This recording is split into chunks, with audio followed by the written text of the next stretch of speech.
पहले योगी आदित्यनाथ, फिर प्रधानमंत्री मोदी और अब संघ प्रमुख मोहन भागवत, तीनों नेताओं ने हिंदू एकता का संदेश दिया है। ताजा बयान संघ प्रमुख की तरफ से आया है। आखिर एक महीने के अंदर दिए गए इन बयानों के मायने क्या हैं, देखिए इस रिपोर्ट में।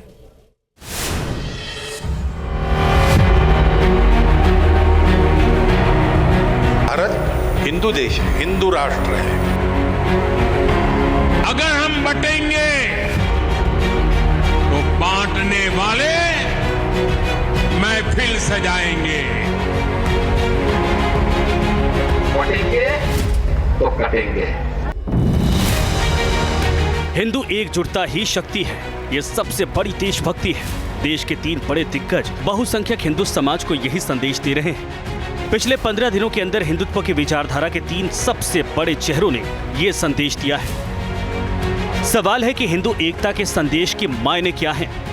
क्या तीनों का बयान महज एक संयोग है या फिर राष्ट्रीय, अंतर्राष्ट्रीय, सामाजिक और सियासी तौर पर बड़ी हलचल के संकेत? सवालों के जवाब समझने से पहले बयानों पर गौर करते हैं। सबसे ताजा बयान संघ प्रमुख की तरफ से आया है। समाज में सबके मन में एक दूसरे के प्रति सद्भावना, आत्मीयता चाहिए। ये वातावरण उत्पन्न करना पड़ता है, वैसा व्यवहार होना चाहिए। समाज के सब क्रियाकलापों में व्यक्ति से लेकर समूह तक सर्वत्र आचरण का अनुशासन होता है। संघ प्रमुख का बयान ताजा है, लेकिन क्या वो उस सिलसिले की कड़ी है जिसकी शुरुआत यूपी के मुख्यमंत्री योगी आदित्यनाथ ने की थी? अगस्त के महीने में यूपी के सीएम योगी आदित्यनाथ ने बड़ा बयान दिया था। बहनों और भाइयों, राष्ट्र से बढ़कर के कुछ नहीं हो सकता, कुछ नहीं हो सकता।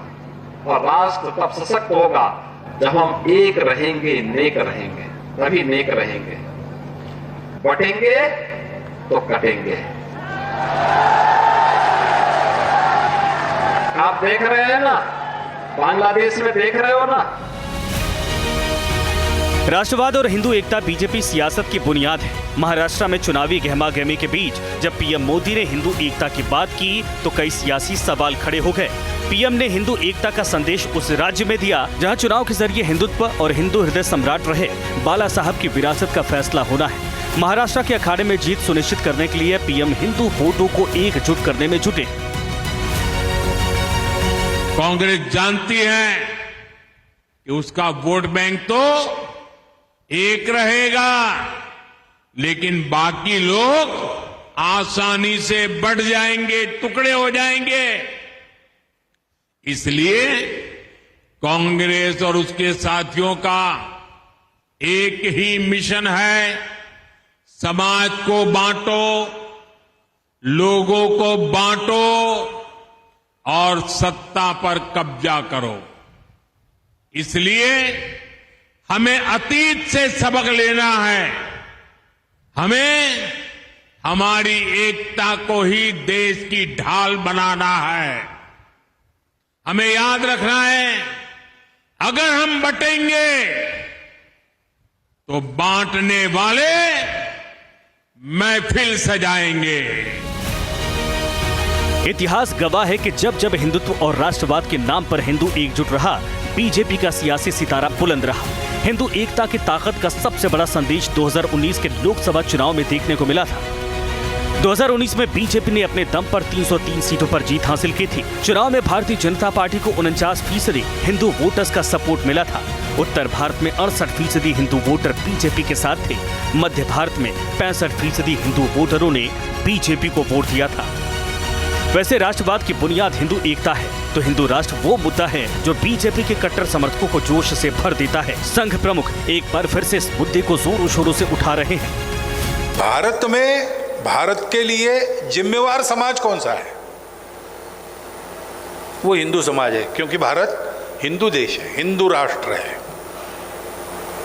परंपरा से, प्राचीन समय से यहां पर हिंदू लोग रहते आए। हिंदू नाम बहुत बाद में आया, लेकिन उस समय से जो रहते आए थे उन्हीं को हिंदू नाम मिला। सनातन एकता और हिंदुत्व की विचारधारा ने बीजेपी को सत्ता के शिखर तक पहुंचाया है। जाति और क्षेत्रीय अस्मिता के मुद्दे पर विपक्ष बीजेपी को लगातार चुनौती देने की कोशिश कर रहा है। बीजेपी के सामने उत्तर से लेकर पश्चिम भारत तक अहम राज्यों में अपने किले को सुनिश्चित रखने की चुनौती है। लेकिन सवाल है कि क्या हिंदू एकता का संदेश बीजेपी के सियासी किले को महफूज रख पाएगा? Team news nation.